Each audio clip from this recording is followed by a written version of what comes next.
How fast is that, Mike? You got 1 minute. Yes, 3 minutes slow. Is that paying for the school Yes, district? yeah. So it's the, You work for them? or- yeah, no, I work with them. I manage the budget for the school district, I oversee all of The bursar. yes. Important job, I think it's serious, so. On time. How are you? Do you have any kids that went to the schools here in the boy though? No, I'm trying to. Older guys.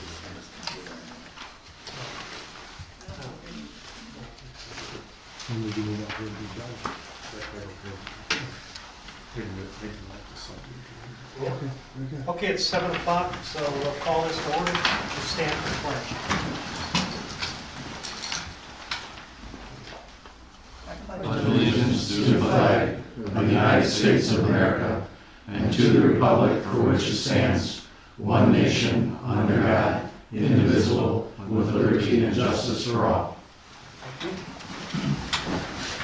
Okay, we'll do roll call. We're on Tony. Ellen. Present. Mike. Here. And of course, we have our new engineer, Kelly. Bridget. I'm Bridget. Bridget, okay, and then our attorney, Mike, myself, Jeff Gooden, Kelly, our clerk, Larry Long, Josh, and Tracy. Present. Okay, we have a guest here, the Mukwonago. We're gonna go into public comments, but we're gonna take him first, and then we can move on from there. He's a superintendent. Tom, help me with your last name. Carthauser. Okay, thank you. So, I am the director of business services. So our superintendent is at another municipality. We got 11 municipalities in Okay, our school district. The person who does my job from Muskego only has to go to the city of Muskego.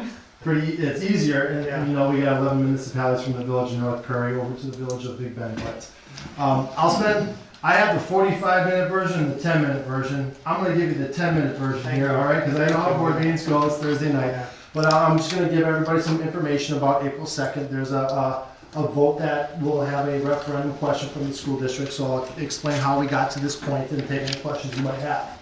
So, backing up just a step, in 2016, I came to the school district in 2015, and shortly thereafter, we passed a referendum for Mukwonago High School. Mukwonago High School was originally built in 1972, and at that time, it was just in need of some updates going back prior to the referendum. But as you can see the building now, we like to think that it really worked. For those of you who have children who attend there, or if you go to any type of events, the lower left-hand corner we have our West Gym.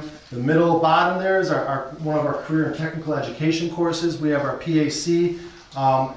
There's just a lot of things going on there. We take great pride, whether you're college bound and looking to go into college for math, chemistry, you name it, we'll prepare you. If you want to go into the skilled trades, to be a welder, a skilled tradesman, auto mechanic, we do that well too. And if you're looking to go into the services and be a Marine or any other branch, we feel that Mukwonago High School prepares all of our kids for whatever they choose for life after high school. So that was a very successful project.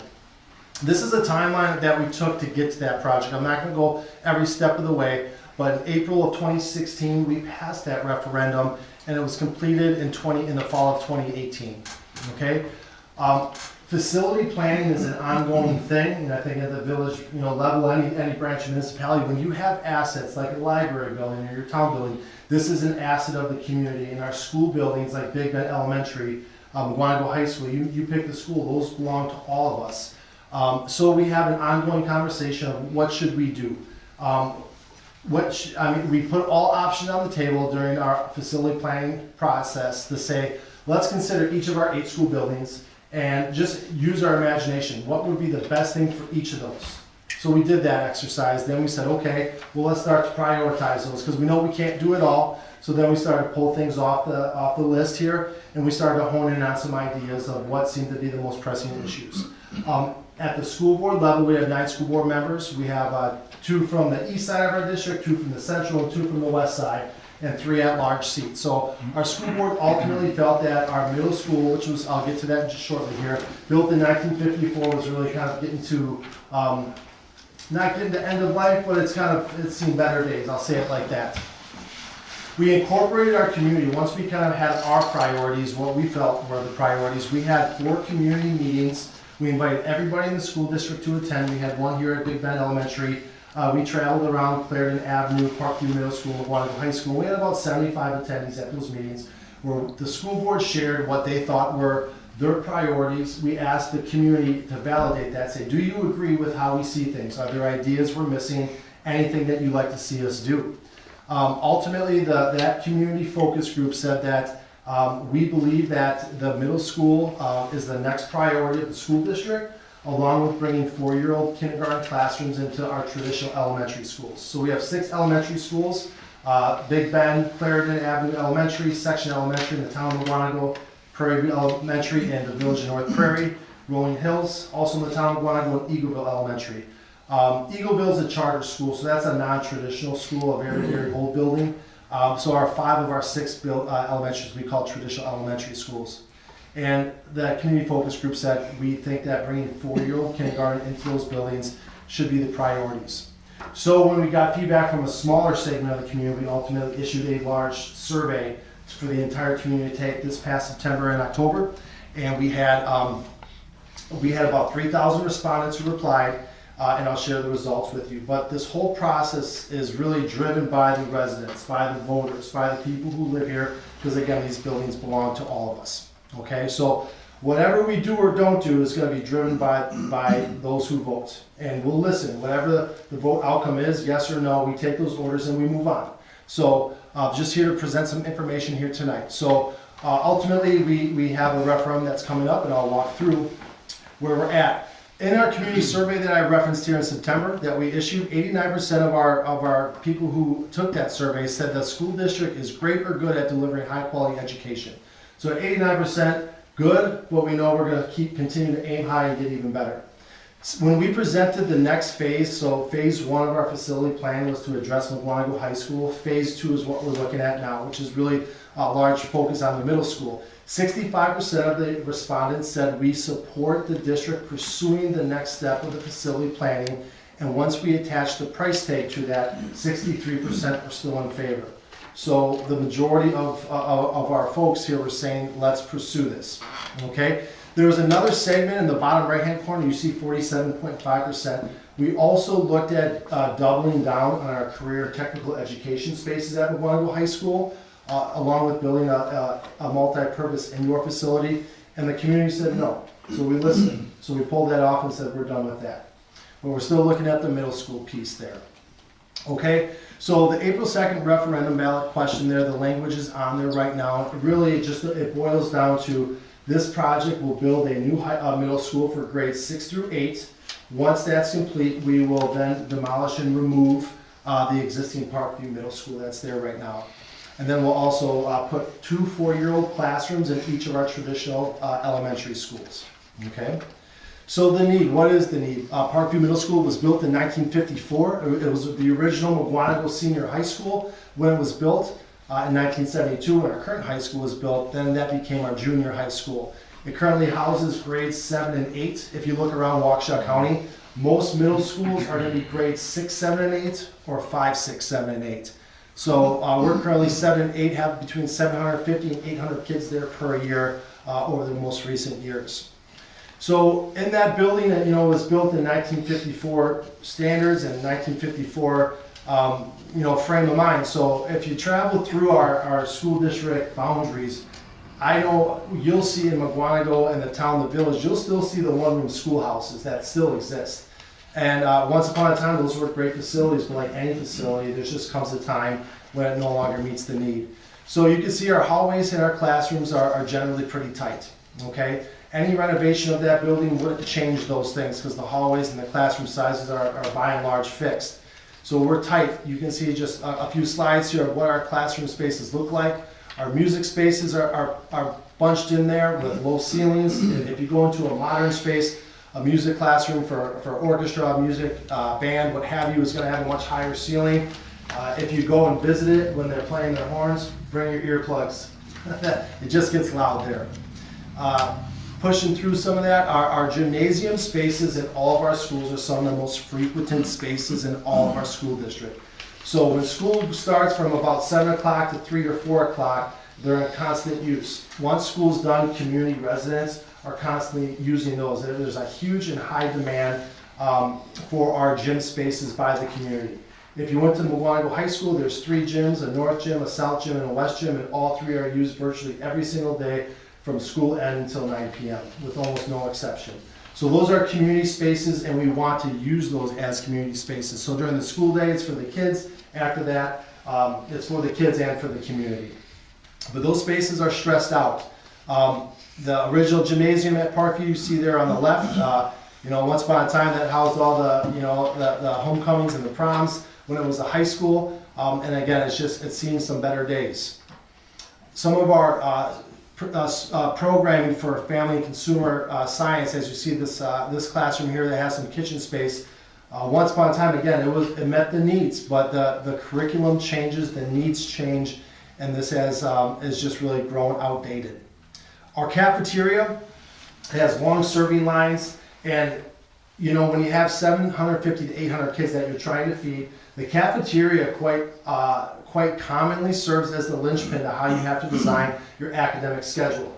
You can't really start serving lunch at 9 a.m. and take it as late as 2 o'clock here, so you really have to pack it in really between 10:30 and 12:30 here. So that really creates long lines, it's congested, and it really restricts ultimately how you can design a class schedule for kids that attend that school. Okay? Our library, if you look at a modern library, you're not going to see it built like they are today. A modern library is going to have a lot of flexible space. It's going to have some, I didn't have these, we probably all didn't have these as kids, but you're going to have maker spaces. You're going to have areas where it's not just books, you're going to have things where it's building robotics and things of that nature. And libraries have definitely progressed and changed over the years here. So our library there is extremely dated. We have a really good robotics program. We're really proud of that here, but a robotics space is going to have to really have a high ceiling because some of the robots our kids build, they'll enter competitions where they have to design a robot that, for instance, can launch a basketball and make a basket. But when you have a ceiling about as high as the one that we have here, you can't even function within the goals of the program when they go out and compete. So we actually rent space in the Mukwonago Industrial Park for our robotics kids, but we're ultimately outgrowing our building and the building doesn't meet the needs. So we have to get creative in how we do this. If anybody's driven by Highway 83 and County Road NN before school or after school, the traffic goes out onto the highway and it backs up and it really becomes a huge safety hazard. I don't know at what point not taking the bus was so popular. I know my parents pushed me on that bus. But it's the sign of the times, and we got to roll with it. So we have, and this is a modest picture of how deep the traffic backs up, but we really have some safety concerns because of the location being so close to that major intersection there. Okay, so when we went through all that, we asked our community focus group last spring when we had those 4 meetings with about 75 district residents, and again, it was an open meeting. What could we do to make Parkview Middle School better? And we looked at renovating the existing building and expanding it to bring 6th grade in. And ultimately, the community focus group studied each option but said replacing the school is the right move. Okay? The cost to renovate and expand it, as I said, it's currently a 7th and 8th grade building, but to bring in 6th grade to that and to renovate the building would be $85 million, which is 88% of the cost of just building brand new. So the community focus group said, if you're going to do something, do it once and do it right. So that was their recommendation. So in addition to that, remodeling the existing building would have its restrictions because of the number of load-bearing walls and the layout of the building itself. This just really puts a lot of limits onto it there. Also, renovating that building wouldn't change where it's located physically as close to the intersection as it is right now. So in addition to that, when we look ahead at all of our buildings, every building has some capital needs, roofs, boilers, etc. And that building over the next 5 or so years has about $7 million worth of work. So before we as a school district commit to that, that's just the time to say, is this what we ought to do? Should we keep the building as is and put the money in to keep it going? Or should we ask the community, what would you like us to do? And that's really where we are right now.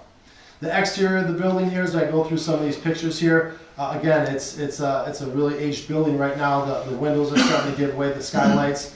The exterior, you can see some of the pictures of the brick, the tuck pointing that's needed. It's starting to fade. The flooring, the ceiling, likewise.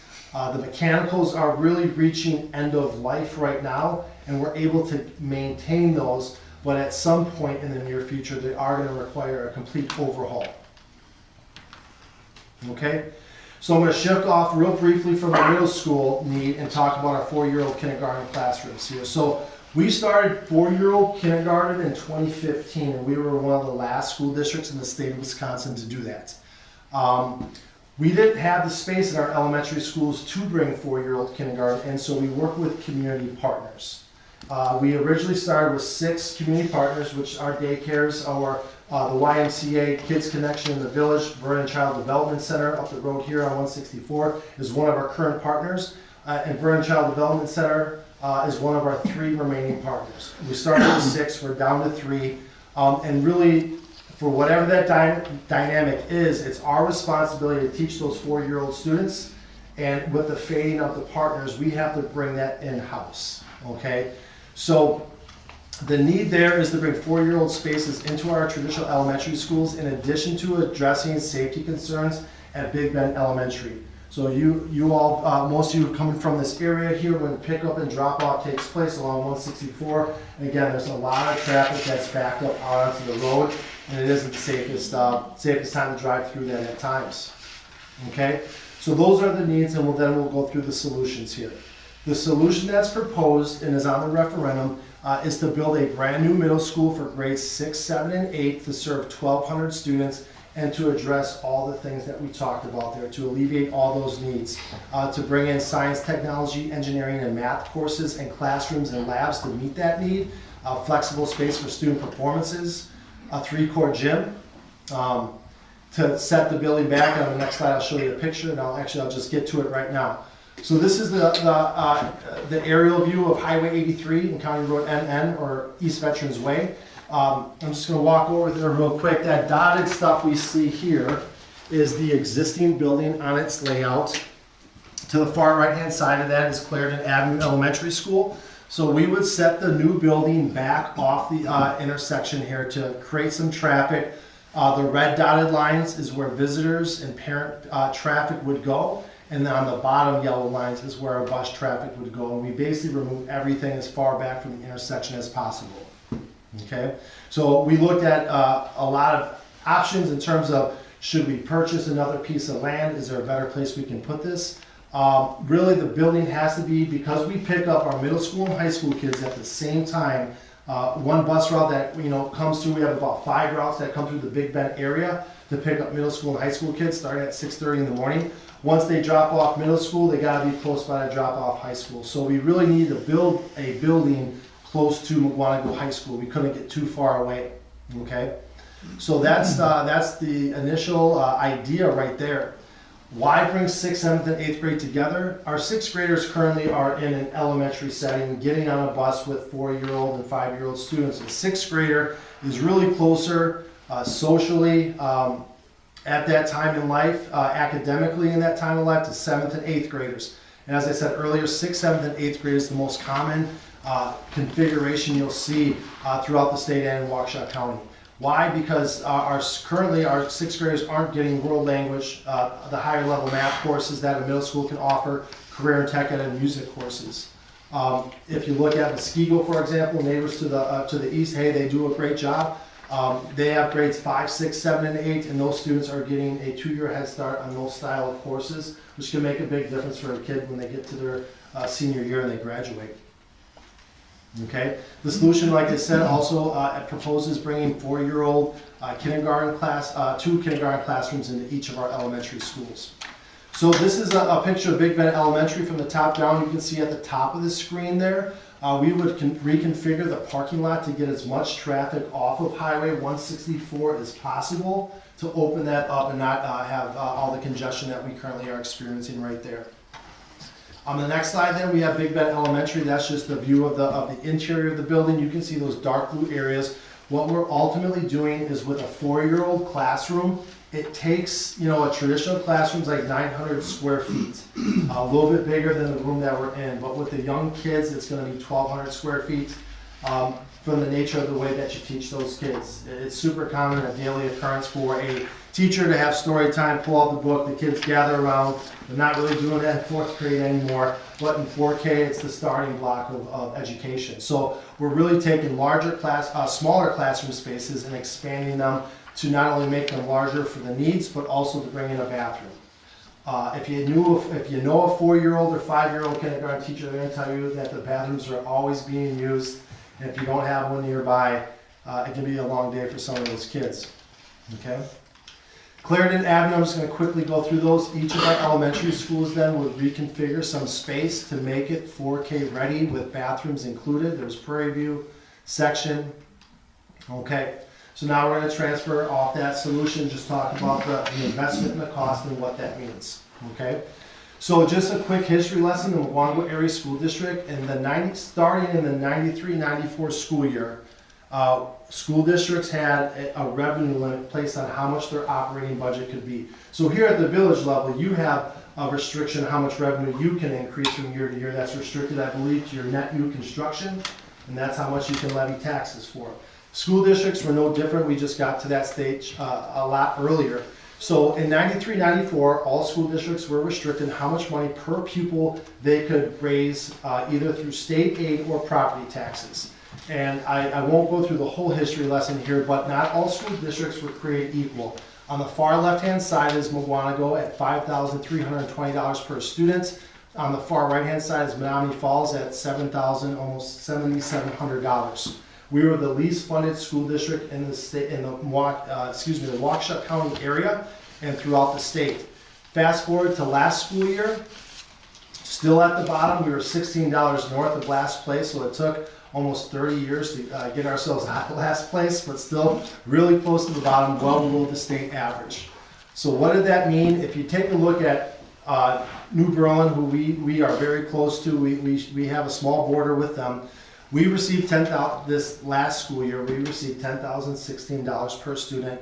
New Berlin received $11,659.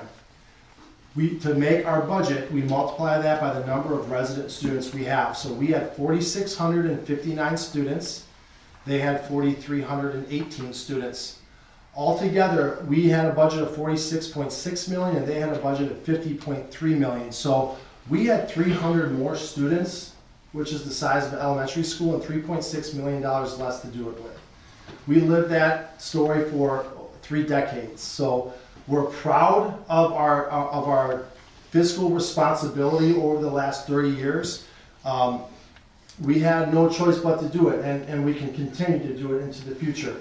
But all that ultimately leads to is a very low rate of taxation. So here the mill rate, and I'm sure a lot of you here that serve on the board are familiar with the mill rate. Our mill rate is $6.20.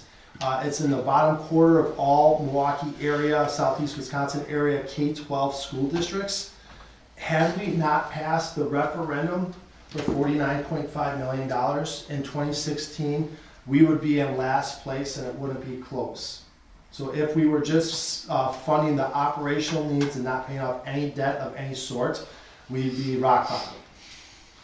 Okay? Historically, our mill rate for the last 35 years has been below the state average. Again, we're proud of that. And despite our low funding status, we repeatedly produced balanced budgets.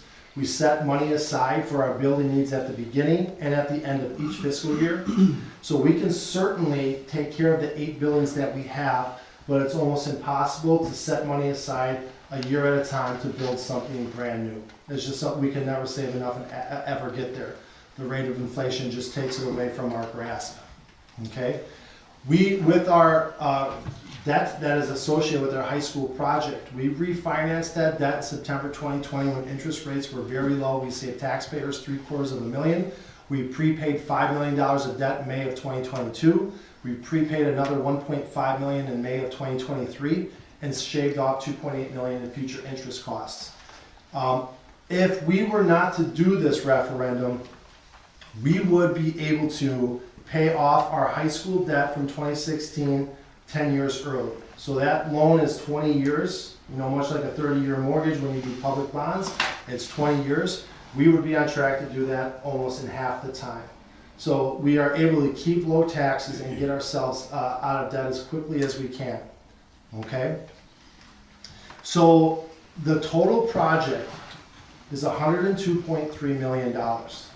I agree, if anyone thinks that's a big number, it is. We all agree with that.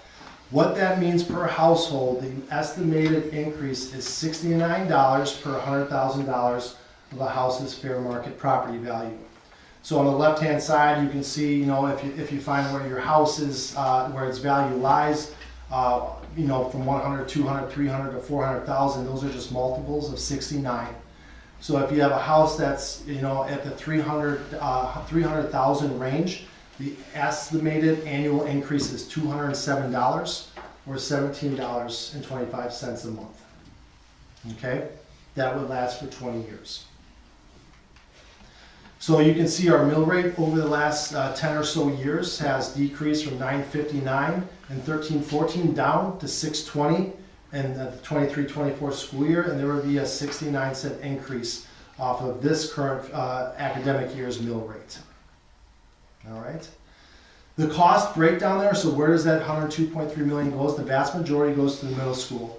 All right, to develop the site would be $9.3 million. The demolition of the existing building, once the new one's built, is $1.7 million, and the cost of the new middle school is $86 million, for a total of $97.3 million. The other $5 million would go to the Big Bend Elementary parking lot to expand that, and then $4.6 million to renovate our existing traditional elementary schools to bring in the 4K classrooms. So there are 3 more opportunities. We are going to, we're on the circuit right now. We're trying to reach every municipality. We're going out to the Kiwanis groups, the Lions clubs, everywhere we can to just explain where this is at. We're not in the position here to say vote yes or vote no. We're just saying here's the facts. Everybody can choose for themselves. So there are 3 opportunities at Parkview Middle School, February 21st, March 4th, and March 13th.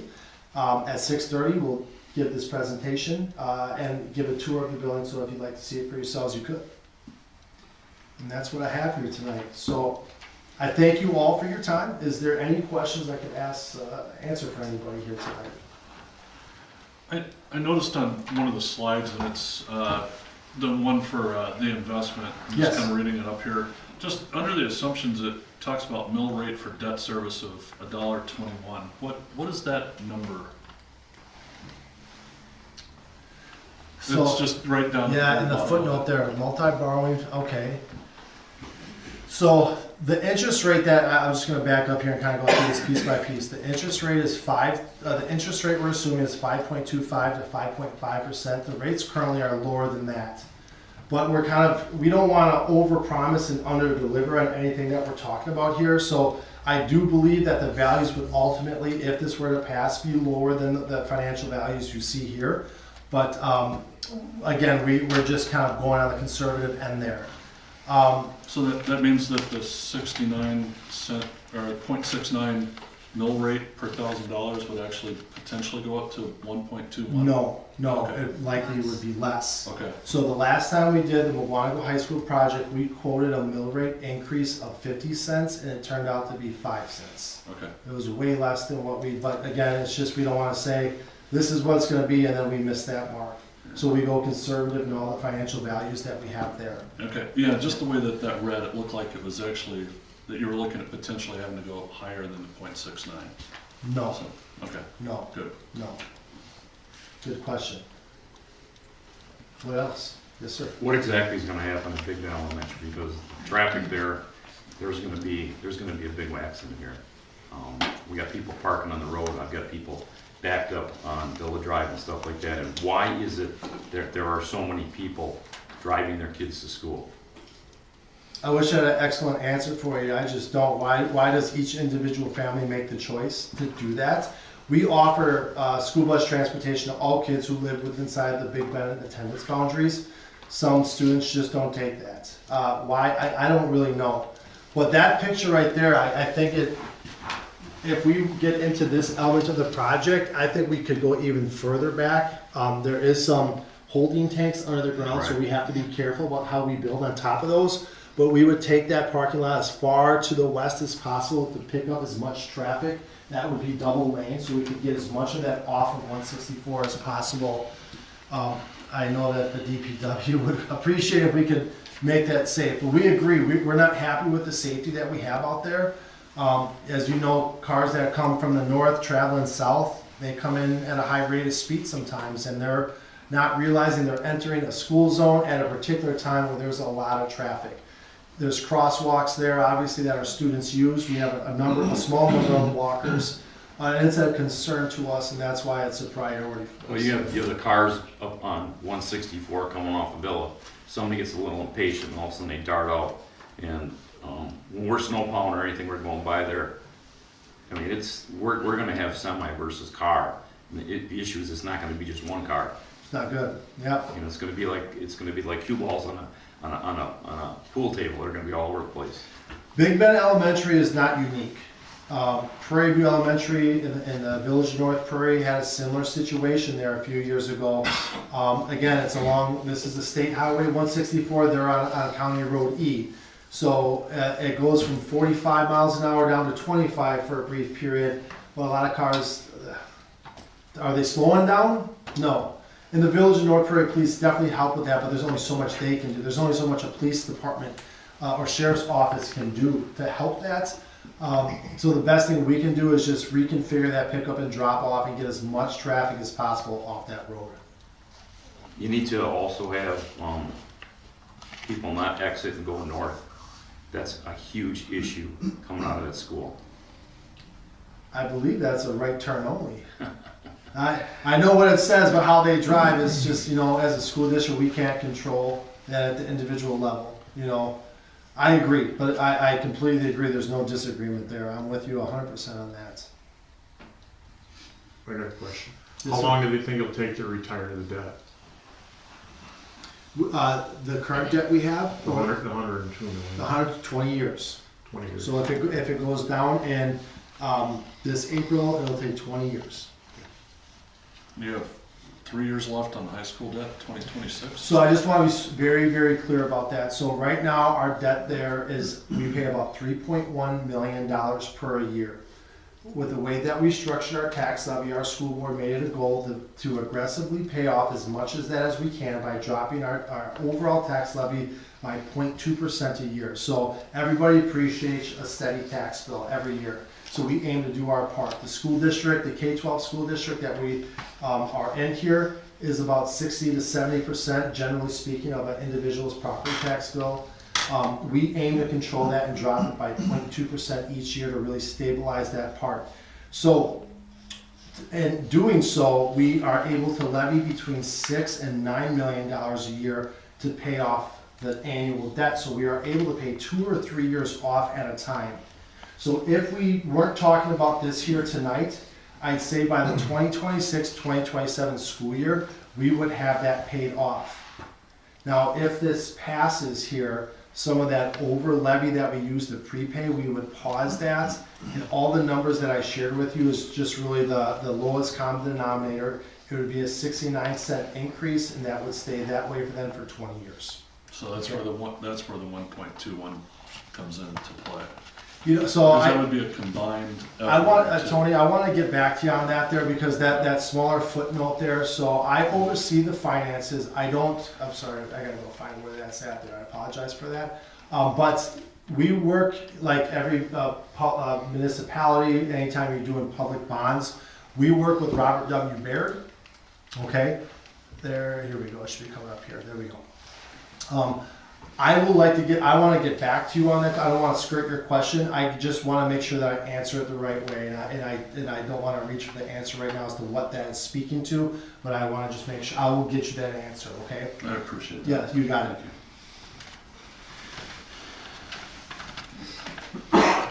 Okay. Any other questions I can answer here for you tonight? Well, I know that nobody loves a really long board meeting, and I really do appreciate the time that you guys gave us here. We have our school board meetings every other Monday night, so thank you for the opportunity. I appreciate if you have any other questions, please reach out to us, okay? If you would like these boards, I can leave these boards here. If there's anywhere in the village for Big Bend, if they'd like them in this building, if not, I can take them with. It's up to you. We could label Could be it for nice. people to look A lot at, of sure. people would see that. If that's fine, yeah. All right, cool. All right, well, good luck with the rest of the meeting, guys. Thank very you much. for coming. Thank you, guys. Okay, we'll move forward then into regular public comments. Any public comments? Anyone? No public comments? Okay, we'll move forward. Fire department report. Mark? Good evening. Oh, We had a busy month here for January, especially with that nice snowstorm that we ended up with. So we ended up with 15 EMS calls. 12 of those were, fire calls were 12, mutual aid calls were 2, motor vehicle accidents were 4. The calls on the 12th of January was our major calls that day with the down trees and the power lines. And most of us did spend most of the day at the station, if that towards the evening too, so. On the 22nd, we did staff the station during the vice president's visit on the Painter Union on National Avenue. So we were able to do that. Our trucks are now going through the DOT inspections and should be completed in the next couple of weeks. We also are, thank you. We also are now currently applying for a federal grant for our SCBA's, which are 15 years old and are need for replacements now. So we are going to try to see if we can get a grant. So that's what Chief Ludwig has for us tonight. Any questions? Mark, do you know how many SCBA's you're trying to replace? Not offhand right now. I can't remember what I got there right now. So SCBA's are running about 5,000 apiece. So if you can't get the federal grant for 15 years, which puts you out of compliance, is there a backup plan at all for replacement of these? We're working on that right now. We are kind of going over and see what we can do here, but the first thing we want to try here is to see if we can get this grant. Okay. So. Do you know They- if that's your entire fleet is due this year? Yes. Okay, So, that's a lot of SCBA's. but That's- they are. It's time for them for It's like replacements. $100,000 Yeah, plus. we they're just currently over at the other municipality, so. But, they are up for due. So. That's an unanticipated cost back to Correct. the village, even though that it's been talked about for a few years now.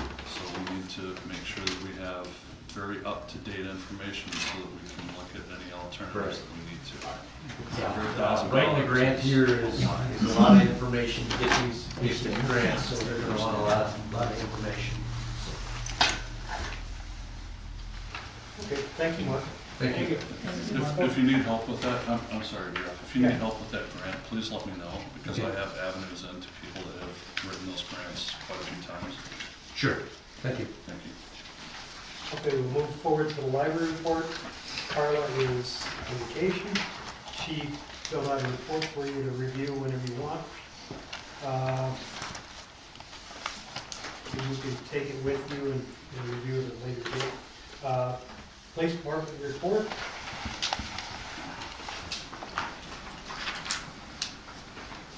Good evening.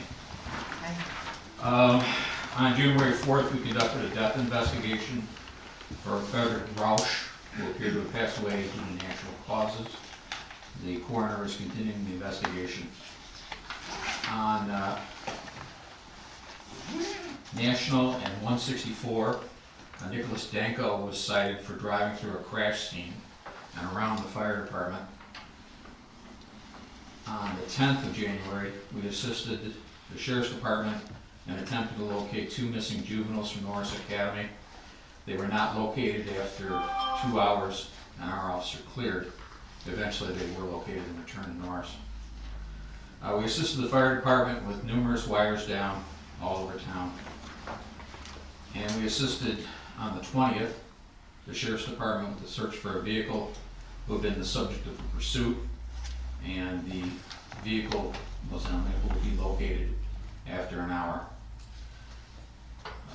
We had an incident at Norris where county couldn't respond and asked us to handle it, where a juvenile threatened Norris staff with a metal pipe, damaged 2 cars owned by Norris, and the exit sign. He was eventually cited for disorderly conduct and 2 counts of criminal damage to property. We wrote 13 citations during the month, most of them on 164. And that's about it. Any questions? I know that you made it clear that all of our shifts are covered, one way or the other, Well, so we Yes. we appreciate that. And you had said that you do have some applicants that would like to come to work here, so you're checking through those. I have one that I'll be giving you his name, Okay, and you can set up with the Police and Fire Commission with him. okay, good, good. Any full-time people, or are these primarily part-time? All part-time. Okay, I haven't had any full-time applicants. okay, good. And I know you're doing your best, and you're doing a good job to keep all the shifts full, so everybody Thank feels you. protected, and we appreciate that, so, yeah. I don't think I have anything else for Scott. Does anybody else? Thank you. Thanks, Steve. Thank you, Scott and Short. Okay, we'll move on to the president's report. During the power outage, we did open up the village hall here. It was our, I believe that was our first big test of the Generac system, yeah. So it worked very well. We had the library open, we had this open for people to come in and stay warm, and, you know, we did have like a half a dozen people come in and charge their phones and stay warm. We had a coffee pot here so they could have coffee and things like that. So we talked about we need to get a better avenue for getting the word out to people. And maybe after this, people will know that, you know, that's part of why we bought that system, along with emergency management if something, there's some kind of disaster would happen. Any questions on any of that? We have something else we're gonna talk about there.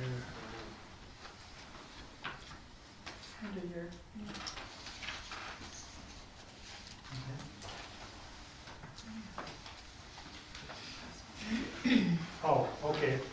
I thought that was gonna be later on. Okay, we do have a very good candidate that I would like to appoint to the Police and Fire Commission. Tom Dombrowski? Dombrowski, yeah. Tracy's, I mess up her name all the time too. But, anyway. Ski. That's why I started going with Tracy, and I'll go with you as Tom, okay? That's fine. Yeah. Tom is on the Planning Commission. Correct, sir. Very good, has a very level head, and that's why I think he'd be a good candidate for the police and fire. He's gonna be more interested in getting the right candidates for police and fire than, you know, basically serving any other political goal there. So that's why I'm recommending him. Did you want to say anything about yourself there, Tom? Sure. If you want me just real quickly, I can Yeah. give you a quick synopsis. So my name is Tom Dombrowski. Some of you have met me, some of you have not. I currently work for Waukesha County. I am the fleet manager for Waukesha County. So that means I'm in charge of all the maintenance for the vehicles, including everything that the sheriff currently runs: squad cars, metro undercover, detective cars, the Bearcat, mobile command unit. I also oversee the purchasing for all of Waukesha County. So all in total, my total budget is probably about $10.5 million. Came from Milwaukee County. I was a deputy director for Milwaukee County Transit. I was in charge of all the purchasing and maintenance for Milwaukee County Transit.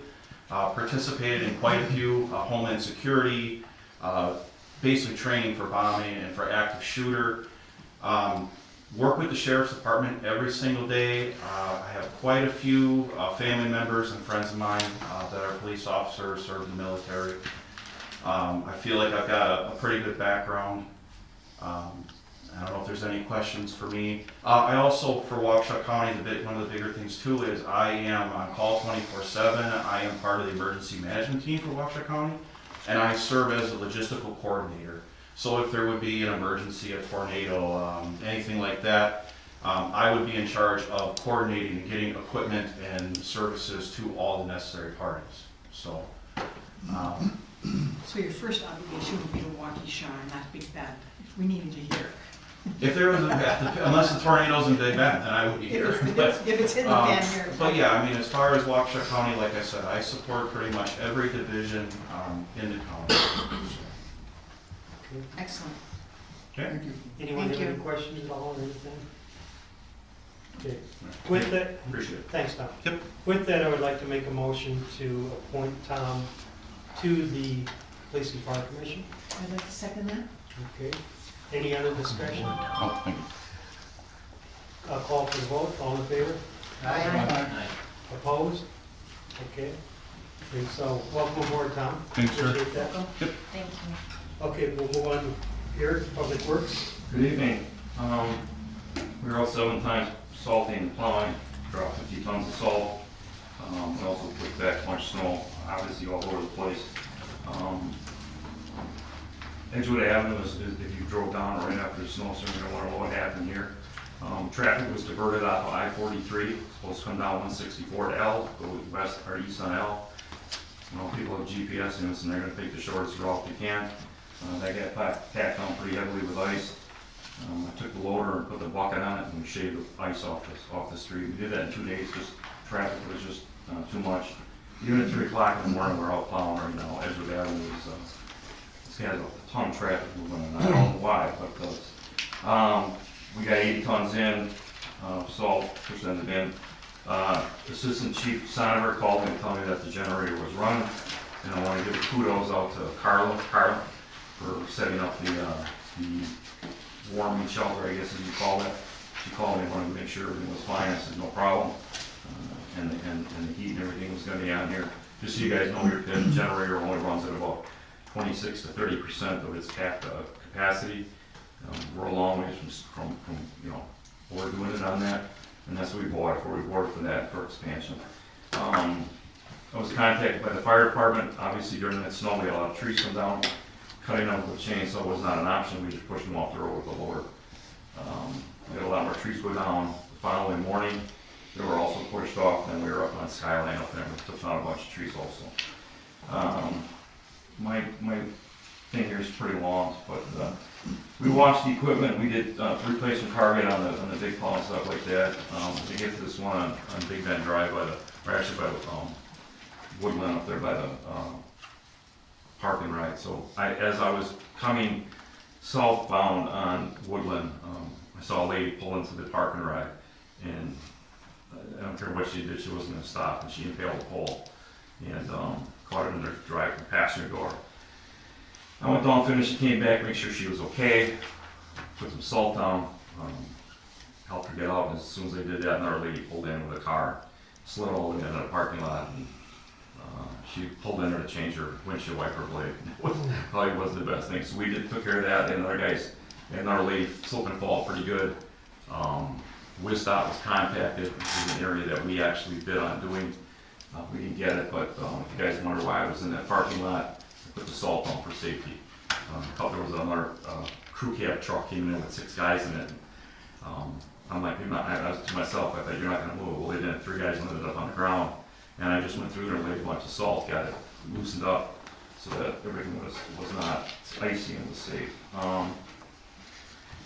In our Waukesha County Public Works meeting, we feel a lot of complaints about dog droppings on the trail. There's some Public Works, and we purchased a dog drop or a dog bag drop so people could at least get a bag. But I did have one of the dog walkers approach me the next morning, and we gave him a bucket and shovel, and he went out there. And I'm very thankful for him. He's retired from City of Brookfield, DPW, and he went out there and watched the dog back there and cleaned up some of the stuff. But we are going to post it, and if it doesn't improve, I'm going to come to you guys and maybe ask that we shut the park down for dogs. I don't want to do that, but we can't go down this road all the time. I had a 4-year-old girl out there with her dad walking, and she slipped, and her brand new snow pants were covered. So something we need to take care of. I attended Waukesha County Stormwater and Recycling meeting. That was on the 30th. So we get a revenue from our garbage or for our recyclables. There was a major fire at the Merce Center in Milwaukee, so all of our stuff right now from our facility is going to John's disposal. We used to get a dividend, and we used to get $10,000 a year. Last year we got $5,000, and it was because the markets were unstable. So what's going on right now is that Waukesha County spent $100,000 a month to recycle the recyclables, the plastics and the papers. So we will get a check this year, but you will probably not see anything in 2025. It's always a year behind, you probably won't see anything from there. I just got done completing my, the e-waste reporting and stuff like that. I also did a walkthrough and acceptance of Oak Ridge and River Birch Court. Bridget was with me, and so was Mike Timmers. So we went through that. So was Steve. Everything there worked out really good. Wanted to give you this update. Cemetery, in 2023, we had 21 burials. We had 30 plot sales. 12 of those plot sales of that 30 came in the month of November. So it was, we were pretty busy then. Also, I sent to the clerk the dates and stuff for the dumpster. They were run April through September, 3rd Saturday of each month. And no, we are not picking up brush from the downed trees right now. I don't have any place to go with it, and I don't think we can afford to do that right now. We had a couple calls on that, but it's gonna have to wait. Any questions? Comments? Complaints? Eric, I thought I read someplace that the MRF is not going to reopen. Is that correct? I was at the meeting, they didn't know yet. It's taken a long time. It happened in May of last year. So I think they're just, gonna do whatever they're gonna do. It sounded like they were looking for alternatives, like Yes. alternative sites, alternative management companies for it and things. Is there any feedback from Waukesha County? Are we going to have to start paying more of a premium to recycle? Is there anything on the forecast that we as a village need to be aware of? That, they just told us that basically the revenue dividend is probably not gonna be there in that 2025, which would be 2024, which will be this year. So we'll get a check this year, but we won't get a check for 24 and 25. Right. I just didn't know if it would flip to the other side. Right, so the stuff right now from us and a lot of other places going down to John's disposal in Franksville, stuff on the north side is going off to Pelletier, out in Watertown. Obviously, the transportation costs are, huge. So, If you do hear anything about that, please let us know so Right. we can forecast it. Thank you, Eric. yep. Thank you. Professional services? Okay. Well, that's one on the menu. Okay. Consideration and approval of the minutes? Make a motion to dispense with reading the minutes. I'll second. All in favor? Aye.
Kelly, has there been any changes with the minutes since you sent them out for review? Make a motion to approve the minutes as presented. I'll second.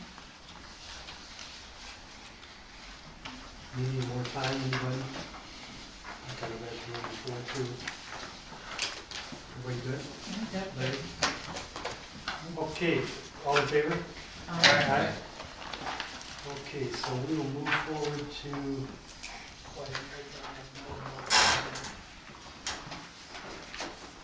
approve the bills. And discussion, consideration, approval of bills in the amount of $62,746.71. And we did take in, Josh and Tracy had requested last month that they would like to see the breakdown of everything, and that was sent out. This next month, we will send that to everybody. So you can see it's all pretty basic. Yeah, But, still appreciate it nonetheless. yeah, and we actually do go over it pretty good, and if there's something of question, we hold it and then get the answer and then go from there. So I'll make the motion to pay the bills, and that's $62,746.71. I'll second it. Any questions, discussion, anything? Okay, all in favor? Aye. Okay, we're going to go into closed session. Is the attorney here? That's you. Okay. It's me. All right.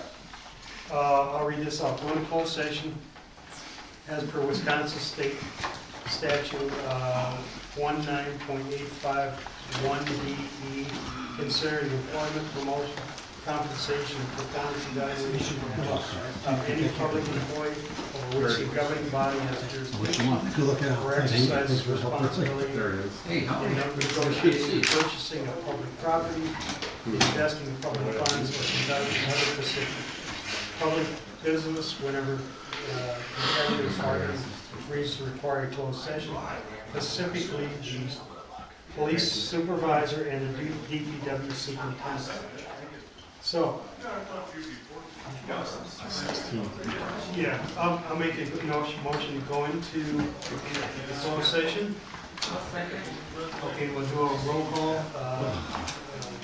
Tony? Aye. Ellen? Mike? Aye. Tracy? Yes. Josh? Larry? And myself, aye. Okay, we are in closed session. Thank you, everybody. Thank you. Thank you.